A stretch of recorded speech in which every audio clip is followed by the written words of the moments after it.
All right, ladies and gentlemen, welcome to the video. Today we're going to be talking about the best, most inexpensive cologne on the market. And that cologne is none other than Nautical Voyage. So as you can see, I've put a pretty sizable dent in this bottle. Just starting with the presentation, which is not really what I'm focusing on and not really a consideration I made when choosing this fragrance as the top cheap cologne on the market. Anyway, it comes in a pretty straightforward, transparent glass bottle, which is pretty thick. I've dropped this a couple times. It hasn't broken. The cap is not magnetic. It's just plastic, but it is a simple, classy touch. It is a nice, cool blue color.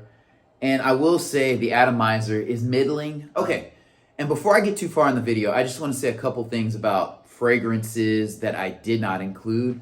Things that I really didn't include in my consideration were deodorant sprays, things like Axe and some of those other cheap sprays. I mean, they're okay, they get you by, but those aren't really fragrances to me. They don't come in a bottle with an atomizer, so I don't consider them as fragrances. They're deodorant sprays. And the other thing I did not consider is aftershave, because those are, what they say, aftershave, and they come with dabbers, so it's a completely different experience. Shout out Jovan Musk, it's not the same thing. So, getting back to Nautical Voyage, one of the top reasons why I say this is the best cheap cologne out there is because it retails at a very, very low price. You can find this thing anywhere for under $30. This is not a fragrance where it's $85, $90, $60, $50 in the department store, and you have to go hunting for it at a Marshall's, TJ Maxx, that kind of thing. You can hop on Amazon and get it at the cheap. You find it at Burlington. You can find it cheap. On Amazon right now, it's like $18 and some change for a 3.3 fluid ounce bottle. So that's not bad.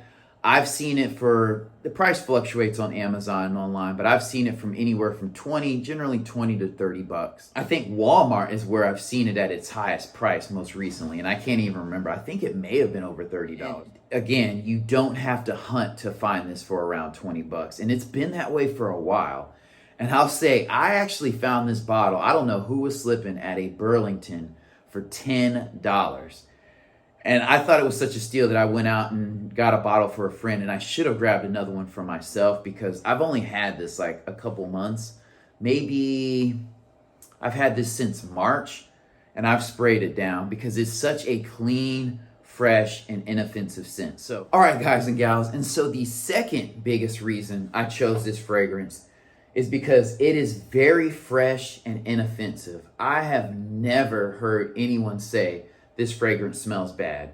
Whether it's on me, whether I'm just asking someone about it, it is a fresh fragrance that it's like out of the shower, just cleaned up, just got dressed, ready to go out. If you were wearing this on something like an airplane, in an Uber, or in a vehicle with a lot of people, or you're in close quarters, you would not offend anyone, and it wouldn't, even people with sensitive noses, you really wouldn't give them headaches and things like that. So I think that's a big factor. If you're starting a collection, this would be a great option and something you don't have to worry about. Oh, I'm going in this room. Is somebody going to say, am I trying too hard?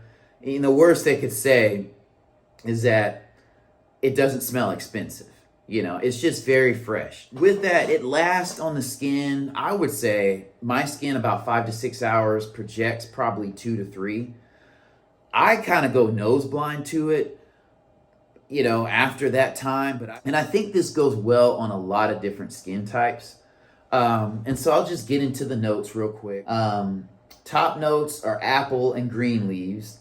Mid notes are lotus, mimosa, and then the base notes are musk, cedar, oak moss, and amber. And I would say I could smell those all pretty much in this cologne. And it smells good off the top. You don't have to spray it on and give it time just to mature so that it smells good. It smells good in the mid. And then the dry down is a very sweet and still fresh fragrance. The only thing that I would say could potentially smell more fresh than Nautical Voyage is chrome. And that's also a cheapie, but it retails for a lot more. At one time I got on Amazon and it was like 67 bucks. You can find it inexpensively, you know, a lot of times, but not on a consistent basis like this. You can wear this in the spring, you can wear this in the summer, you can wear this in the fall, you can wear this in the winter. I'd say it's probably more of a spring and summer scent. Probably won't project and be as strong in the winter and in chillier weather, but it's not gonna be out of place because again, it's a fresh scent. So being fresh is always in season. And the last thing I guess I would say is that just to my nose, this is a, again, very fresh fragrance, and it's also a sweet fragrance, but it's not overly sweet like Youp to where it would sour in the summertime. That's a big thing when you're starting off, you know, with fragrances. If you can only afford one, you don't want to get one where it sours in certain situations. I just can't picture an environment where this would sour on you. And that green apple definitely gives it, you know, a little bit of sharpness, but not a ton. You know, it's not as zingy as grapefruit. This is well blended. I will say this is not a very rich scent. I mean, it's super light, and it doesn't smell like, oh my gosh, super cheap. No, that's not the vibe you get from this. It's just light, airy, fun. I wouldn't say it's a sexy scent. It is a compliment getter. I mean, occasions, you could wear this to the beach, you could wear this to a wedding, you can wear this to church, you can wear this to work, you can wear this when you travel. And the fact that it's inexpensive means that you can spray it liberally, you could share with others. And if you're not too sure about the occasion and you spray it on, you haven't wasted a good scent on the wrong occasion. I highly, highly recommend it. I would give this fragrance probably an 8 out of 10. The versatility is great. It's not sophisticated, but it doesn't smell cheap. I think Fragrance Room put this up against Bleu de Chanel, and it held its own. I mean, especially for $20 against Bleu de Chanel, that's crazy. Don't take my word for it. Ask around if you really feel skittish about spending 20 bucks. You go to a store, you're able to take the cap off and just get a whiff, you will not be disappointed. No, this fragrance doesn't check all the boxes because no fragrance does, but this fragrance, I would say to sum up, checks the most boxes at the least expensive price.